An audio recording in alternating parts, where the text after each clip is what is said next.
지역의 이슈를 만나는 시간 헬로 이슈 토크 시작합니다. IT 기술이 발달하면서 과거에 없던 다양한 사이버 범죄가 기승을 부리고 있습니다.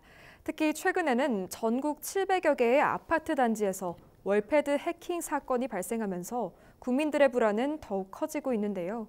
사이버 범죄를 어떻게 예방할 수 있는지 사이버 범죄 현황과 대책 짚어보겠습니다.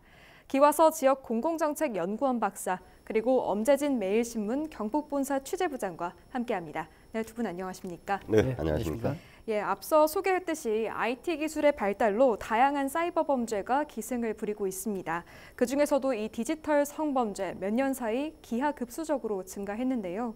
실태가 어느 정도고 어떤 유형들이 있는지 설명해 주시죠. 그렇습니다. 인터넷이 굉장히 발달돼 있고 또 그에 따라 가지고 휴대폰 보급이 굉장히 늘어났죠. 요즘 사실 1인 1 휴대폰 시대니까 그러면서 이제 인터넷상에서 디지털 성범죄가 굉장히 늘어나고 있고 그 유형 또한 굉장히 다양하고 또 수법도 악랄해지고 있다 이렇게 평가할 수 있습니다. 실제로 디지털 성범죄와 관련해 가지고는 사회적으로 가장 문제가 이제 되는 범죄 유형이 이제 아동 청소년 성착취물을 제작하고 유포하고 이러한 행위거든요. 실제로 지난해 전국적으로 이제 이슈가 됐죠. 박사방, 각각 사건 이런 사건은 굉장히 좀 유형도 잔혹하고 악랄한 어떤 그런 사례였습니다. 또 뭐 이런 어떤 아동 청소년 대상으로 성착취물 같은 경우는 굉장히 그 파급 효과도 크고 대상도 청소년뿐만 아니고 뭐 성인 여러 가지 다양한 대상들이 또 이제 공유를 하고 있기 때문에 굉장히 사회적 문제가 심각하고 또 공분을 사기도 했거든요. 또 더 큰 문제는 실제로 이제 이렇게 박사방 운영자라든지 각각 이제 그런 운영자들이 이제 성범죄 피의자들이 다 이제 구속되고 방도 폐쇄되고 이런 어떤 사법적 처벌을 받았지만은 그때 제작된 어떤 그 아동 청소년 성착취물들이 아직까지도 계속 유포가 되고 있다는 문제고 다 완전 100% 걸러내지 못하는 게 굉장히 심각하고 굉장히 피해자들은 계속 피해를 볼 수밖에 없는 상황이고 또 특히 또 그와 이 집단적인 그와 달리 또 개인적으로 이제 그 친구들 사이에 청소년들 사이에 친구 사이에 장난삼아 지금 제작했다가 또 유포하고 이런 어떤 피해 사례들이 또 간헐적으로 굉장히 또 늘어나고 있거든요. 그런 어떤 범죄가 굉장히 횡행하고 있다 이런 말씀드리고 실제로 아동 청소년 성착취물 같은 경우는 판매하고 구매하는 모든 피의자들이 더 검거해보면 대부분 청소년들이 많아요. 많다 보니까 이것들이 이제 사회적 문제로 크게 대두가 되고 있는 상황입니다. 실제로 아동 청소년 성착취물을 제작하고 유포하는 성착취물 범죄 같은 경우는 성범죄 같은 경우는 우리나라뿐만 아니고 미국이라든지 유럽이라든지 세계적으로 굉장히 엄중하게 이제 다루고 있는 그런 상황이거든요. 그렇습니다. 우리나라 같은 경우 특히 이제 이런 지난 2020년부터 이런 관련된 어떤 그런 법률을 만들어 가지고 처벌하고 있습니다. 또 이제 몰카를 이용한 어떤 불법 촬영물 이렇게 제작 유포하는 사례도 있고 또 이 불법 촬영물 같은 경우 제작 유포뿐만 아니고 보는 거 지니고 있다든지 보는 것도 이제 처벌 대상으로 포함됩니다. 그래서 또는 최근에는 또 어떤 합성 사진이라든지 이런 어떤 특정인을 좀 음란한 어떤 사진에 합성을 해서 유포하는 이런 것도 이제 많이 늘어나고 있는 그런 상황입니다. 예, 디지털 범죄의 수법도 또 피해도 증가하는 만큼 강력한 대책 좀 필요해 보이는데 현재 어떤 대책이 마련돼 있고 또 앞으로 어떤 대책이 필요한지도 궁금합니다. 그렇습니다. 일단은 앞서 말씀드렸듯이 이제 아동 청소년 착취물이라든지 성범죄 같은 경우는 우리나라는 좀 뒤늦은 감이 있었어요. 외국 사례 같은 경우 굉장히 벌써부터 이미 아마 굉장히 중한 범죄라 가지고 처벌을 강화가 있거든요. 우리나라 같은 경우는 지난해 이제 굉장히 큰 어떤 그런 박사방 사건을 계기로 해서 법률로 이제 제정을 돼 가지고 불법 촬영물이라든지 불법 유포물 이런 것들에 대해서 제작, 소지 구입 서장, 시청한다든지 이런 부분도 또 이를 통해 가지고 협박하고 그다음에 어떤 박사방에서 그런 유행을 했거든요. 또 협박을 하고 또 다른 어떤 성인 동영상을 스스로 만들도록 강요하고 이런 어떤 그 행위들이 있었단 말이에요. 이런 것들 처벌하기 위해서 2020년 이제 그 법률로 제정을 해서 굉장히 법정형을 또 굉장히 높여가지고 처벌하고 있는 상황이거든요. 사실 이러한 어떤 이 범죄 행위에 대한 어떤 그 형량이 높고 중하게 취급하는 부분들은 사실 이렇게 유포물을 시청만 하고 뭐 제작뿐 아니고 시청만 해도 굉장히 큰 어떤 벌을 받을 수밖에 없다는 것은 이거는 국민적 공감대거든요. 국민적 공감대고 사회적인 분위기이기 때문에 앞으로는 이러한 부분에 대해서 굉장히 좀 더 강도 높은 어떤 처벌이 있을 것으로 그렇게 기대를 합니다. 예, 강력한 처벌 말씀해 주셨습니다. 이 사이버 범죄에서 디지털 성범죄를 살펴봤는데요. 이 디지털 성범죄하면 디지털 범죄하면 메신저 피싱 빼놓을 수가 없죠. 이 메신저 피싱의 수법이 점점 진화하고 있어서 또 피해가 끊이질 않는다는데 어떻습니까? 정말 심각하죠. 불과 뭐 2, 3년 전만 해도 주로 이제 이거 메시지를 통해서 뭐 이렇게 돈이 급하다. 상황을 굉장히 이제 아주 급한 상황으로 이제 유도를 하게 해서 돈을 이제 인출하게 하건 또 아니면 돈을 이제 입금하게 하는 거죠. 그러면 이제 곧바로 돈을 빼가버리는 거죠. 이제 이런 것이 이제 많았는데 최근래에 이 방금 말한 이 메신저 피싱은 아주 지능적입니다. 그 팀 뷰어라고 하는 그 앱 프로그램을 깔도록 유도를 합니다. 그걸 깔아야만이 이 문제가 방금 이 상황이 조치가 될 수 있는 정도로 누가 봐도 굉장히 지능적으로 유도를 합니다. 그러면 그 앱을 까는 순간 그 사람의 인적 정보, 금융권 정보를 고스란히 빼가버리는 거죠. 그래서 은행에 남아있는 잔고 다 빼가버리고 실제로는 그 사람의 또 이 인적사항 정보를 가지고 대출을 받아버리는 아주 심각한 그야말로 뭐 자칫하면 정말 뭐 가산탕진하는 정도의 큰 문제가 생기는 것이 현재 메신저 피싱의 심각성입니다. 예, 이게 참 메신저 피싱의 수법도 점점 더 교묘해지는 것 같은데 그렇다면 이런 메신저 피싱 어떻게 하면 예방할 수 있을까요? 간단히 얘기하면요. 주의를 기울일 수밖에 없는데 참 말은 쉬운데요. 그게 생각만큼 쉽지가 않아요. 그렇죠.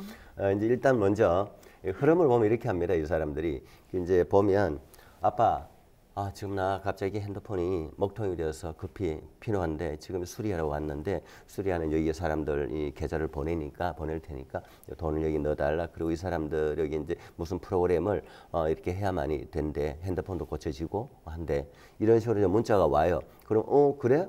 알았어. 이렇게 막 따라가는 거예요. 그러다가 이 프로그램을 까는 순간 이제 방금 얘기했던 대로 이제 팀 뷰어 프로그램을 까는 순간 이제 끝나버리는 겁니다. 그야말로 아들, 딸을 가장해서 이런 상황이 되는 겁니다. 그러면 일단은 이러한 프로그램을 함부로 깔면 절대 안 된다는 사실, 그리고 또 하나는 그 가족에게 전화를 먼저 해야 됩니다. 그건 아들, 딸한테 직접 전화해서 지금 뭐 핸드폰 목통됐다며 전화를 해야 되는데 순간 어떤 생각이 드느냐면요.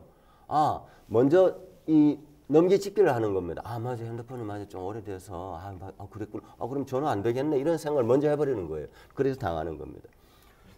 저희 개인적 경험이 바로 2개월 전에 이런 상황이었습니다. 저 역시도 2개월 전에 제 딸애한테 문자가 온 거예요. 갑자기 와서 아빠 뭐 이런 상황이에요. 그래서 저는 어떤 생각을 했냐면 맞아, 우리 딸내미가 핸드폰을 지금 사용하기 6, 7년 좀 제법 됐어요. 그래서 고장 났겠거니 그럴 수도 있다라고 생각을 하는 거예요. 그러다가 저는 문자를 좀 주고받다가 제가 마침 다른 상황을 인해서 그 프로그램을 깔지를 않았었어요. 그래서 이제 뭐 그냥 지나갔는데 돌이켜보니 아찔했습니다. 그래서 어쨌든 지금 현재 이 메신저 피싱의 문제점, 그리고 저의 작은 경험까지를 포함하면 어쨌든 이런 문자가 온 그 자녀에게 먼저 전화 확인부터 해야 된다. 넘겨짚혀서 생각하시지 마라. 먼저 1차적으로 확인해서 핸드폰 고장 난 거 맞느냐. 고장이 났으면은 정말 핸드폰 연락이 안 될 수 있겠죠. 또 문자를 해보고 또 문자 답도 없으면. 근데 문자 답이 없는 것도요, 좀 기다려야 돼요. 왜냐하면 그 자녀가 다른 일로 곧바로 핸드폰이나 카톡이나 문자 메시지 답변을 바로 못할 수가 있잖아요. 그래서 어쨌든 조금의 시간의 경과를 두고 대응할 필요가 있다는 걸 경험담과 더불어 제가 말씀드립니다. 예, 이렇게 경험담까지 네. 이렇게 앞서 말씀하신 대로 지인이나 자녀를 사칭한 범죄는 그래도 알아두면 조금 예방할 수 있지 않을까 하는 생각이 드는데 이 전문적인 해커의 해킹은 예방하기 어렵지 않나 하는 생각이 들거든요. 실제로 정부와 지자체를 대상으로 한 해킹이 5년간 2배 이상 증가했다고요? 그렇습니다. 실제로 해킹이라는 것은 전문적인 기술이잖아요. 굉장히 고도 기술, 뭐 정부나 지자체 어떤 뭐 기관들이 대부분 철저한 어떤 방호벽을 치고 있지만은 사실 해킹의 기술도 또 따라가지 못한다는 지적도 있거든요. 국회 행정안전위 소속 이영 이제 국민의힘 그 의원이 이제 그 행정안전부로 받은 자료를 가지고 이제 밝혔는데 2016년부터 5년 동안 이렇게 보니까 전체 건수가 한 52만 3,900건 정도예요. 52만 4천 건 정도인데 2016년에는 6만 5천 건 정도 됐는데 지난해는 12만 한 3천 건 됐으니까 아마 그 5년 사이에 2배 가까이 증가한 것으로 드러났습니다. 굉장히 많은 어떤 그런 전문적인 해킹이 정부나 중앙부처, 지자체에도 이제 피해를 보고 있다는 거죠. 그러니까 일반 민간이나 개인은 그보다 훨씬 더 취약하다고 보면 되겠죠. 실제로 이제 해킹 시도를 하는 유형별로 살펴보면 우리가 이제 잘 생소한 어떤 이해를 못하는 부분도 있고 또 그 많이 이제 유행했던 부분도 있거든요. 그 중에 가장 컸던 어떤 규모가 큰 부분은 웹사이트에 접근해가지고 이제 해킹을 하는 부분이거든요. 이제 웹 해킹이라고 그러는데 이 부분은 사실 이제 43만 7천 건 정도, 한 83% 이상을 차지해요. 그 다음에는 이제 비인가 접근해 가지고 사실 모든 어떤 개인 어떤 컴퓨터 같은 경우는 이제 그 공공인증서를 통해서 인가를 해야 되잖아요. 그런데 이제 비인가 접근을 해서 이제 이런 어떤 그 프로그램으로 침투를 해서 거기에 이제 인가된 어떤 그런 비밀번호를 빼낸다든지 접근을 한다든지 해서 자료를 빼가는 이런 어떤 사례들인데 이런 사례들이 4만 1,800건 정도 되고요. 또 특정 어떤 사이트라든지 특정 어떤 개인 어떤 컴퓨터에 굉장히 동시간에 막 한꺼번에 많은 어떤 접수를 하도록 유도를 하거든요. 그래서 그 컴퓨터라든지 시스템을 완전히 다운시켜 버리는 이런 서비스, 그래서 서비스를 못하게 만들어 버리는. 그래서 이제 전화를 해서 다른 걸 요구를 하기도 그걸 풀 수밖에 없도록 만드는 어떤 그런 어떤 그 서비스 거부 1만 3,200건 정도 되고. 또 이제 아까 말씀드렸듯이 뭐 굉장히 우리한테 유사하죠. 뭐 바이러스 침투하잖아요. 바이러스라든지 웜이라든지 그다음에 이제 그 트로이 목마라든지 많잖아요. 이런 부분들이 그 이제 악성 코드를 집어넣어서 하는 어떤 사례들이 한 1만 1,700건쯤 되고 기타가 한 1만 9천 건 정도 됩니다. 그래서 굉장히 많은 어떤 유형들, 다양한 어떤 그런 해킹들이 이제는 뭐 기업이나 어떤 정부의 공공기관뿐만 아니고 개인에게도 굉장히 중요한 어떤 그런 어떤 시대가 됐습니다.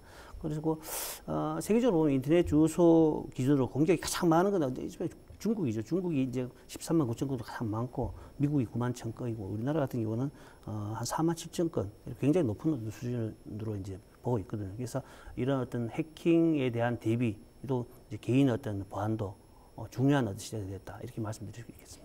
예, 말씀하신 대로 이 해킹 피해 상당히 네. 심각한데 최근 전국적으로 큰 충격을 주었던 사건이 있습니다. 바로 아파트 월패드 해킹 사건인데요.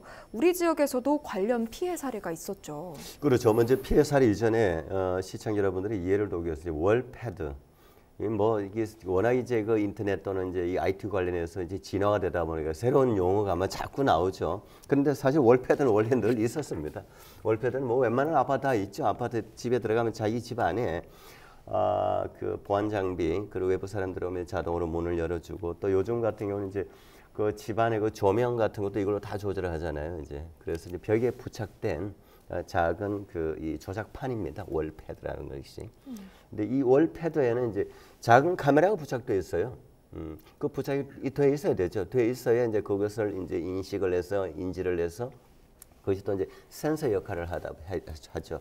그러다 보니 예를 들어서 이제 뭐 도둑이 들어오면 이제 조작도 가능하게 되고 그런데 이제 이러한 정도의 기능을 가지고 있는 월패드가 해킹이 되어버린 거죠. 해킹이 되어버리면 어떻게 되겠습니까?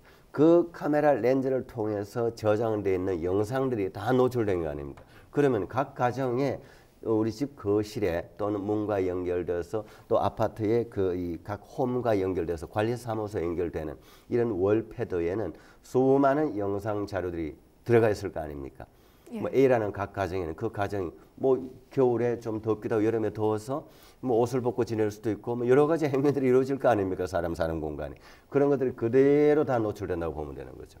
아무튼 이제 이러한 것이 소위 말해 월패드 해킹 사건인데 이것이 물론 이제 수도권에서 먼저 시작이 돼서 이제 피해 사례가 생겼는데 이것이 수도권을 넘어서서 대구, 부산, 울산, 포항 그야말로 전국적으로 동시다발적으로 지금 생겼습니다.